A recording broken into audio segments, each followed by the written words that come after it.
કેરીને ફળોનો રાજા કહેવામાં આવે છે। ઉનાળામાં કેરીનું સેવન કરવું આરોગ્ય માટે ખૂબ જ ફાયદાકારક માનવામાં આવે છે, પરંતુ કેસર કેરી માટે જાણીતા ગીર સોમનાથ તથા વાપી, વલસાડ સહિતના જિલ્લાઓમાં કમોસમી વરસાદને કારણે કેરીના પાકને મોટા પાયે નુકસાન પણ થયું છે। ત્યારે પોરબંદર જિલ્લાના બરડા પંથકમાં કમોસમી વરસાદ ઓછો પડ્યો હતો, જેથી સ્થાનિકો બરડા પંથકની કેસર કેરીની સારી એવી આવક પોરબંદર માર્કેટિંગ યાર્ડમાં જોવા મળી રહી છે। ભીમ 11 નજીક આવતાની સાથે જ પોરબંદર માર્કેટિંગ યાર્ડમાં મોટી સંખ્યામાં કેસર કેરીના બોક્સની આવક જોવા મળી છે।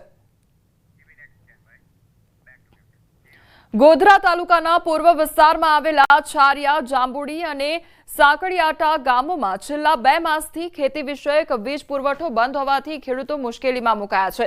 ત્યારે વીજ વિહોણા ખેડૂતો ઉનાળામાં શાકભાજી અને ઘાસચારા જેવા પાકને પાણી આપી શકતા નથી। વીજ પુરવઠો બંધ થવાનું કારણ વાવાઝોડા બાદનું નુકસાન છે, જે હજી સુધી પુનઃ સ્થાપિત થયું નથી। તો ખેડૂતો સરકાર અને વીજ કંપનીને કાયમી ધોરણે વીજ પુરવઠો પુનઃ પ્રાપ્તિની માંગ કરી રહ્યા છે। જ્યારે 5-6 તારીખનું જે વાવાઝોડું આવ્યું ત્યાંથી લઈને આજ દિન સુધી ખેતીવાડીની લાઈન ચાલુ કરવામાં નથી આવી। MGVSLને અનેક વાર રજૂઆત કરી છે।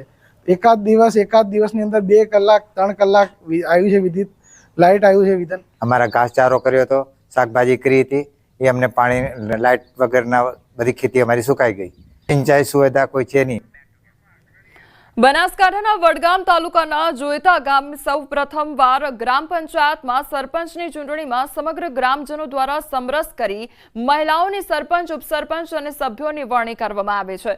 સમગ્ર જોઈતા ગામના દરેક સમાજના આગેવાન, યુવાનો અને બહેનો દ્વારા અંધારિયા ગ્રુપ ગ્રામના પૂર્વ સરપંચ મંજુલાબા રણજીતસિંહ ચાવડાની સરપંચ પદે વરણી કરવામાં આવી છે, જ્યારે ડેપ્યુટી સરપંચ તરીકે મનીષાબા ચાવડાની વરણી કરવામાં આવી છે।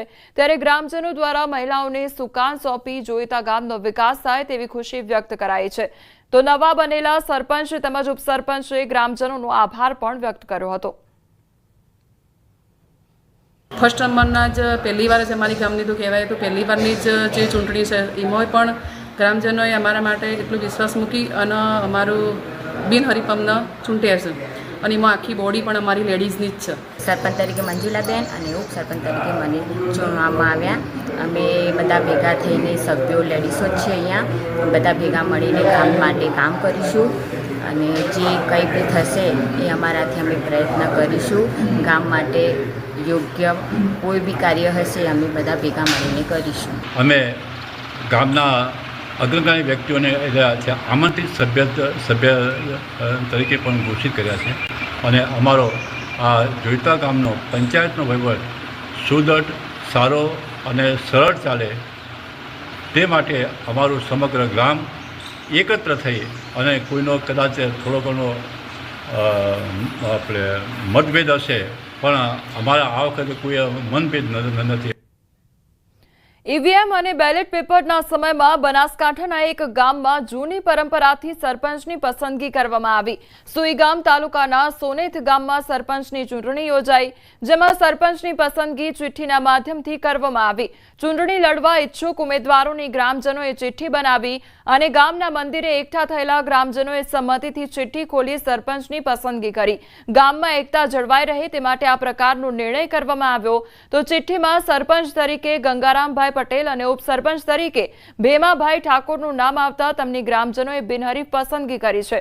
નોંધનીય છે કે બિનહરીફ થયેલા બંને લોકો અગાઉ સરપંચની ચૂંટણીમાં હારી જતા ગ્રામજનોએ સોનેથ ગામનું પ્રતિનિધિત્વ કરવાની તેમને તક આપી। તો ગામની આ એકતાને લોકોએ આવકારી રહ્યા છે।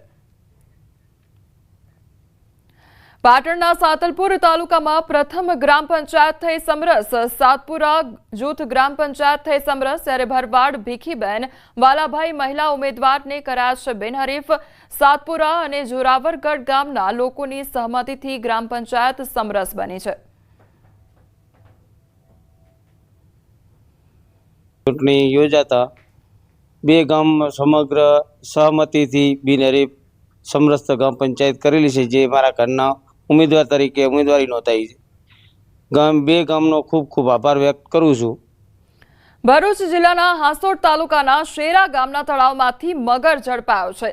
ગ્રામજનોની જાણથી તાત્કાલિક વન વિભાગ ટીમ ઘટના સ્થળે પહોંચી આવી હતી। ટીમે મગરને જીવદયા સાથે પકડી સલામત સ્થળે છોડવાની તજવીજ હાથ ધરી છે।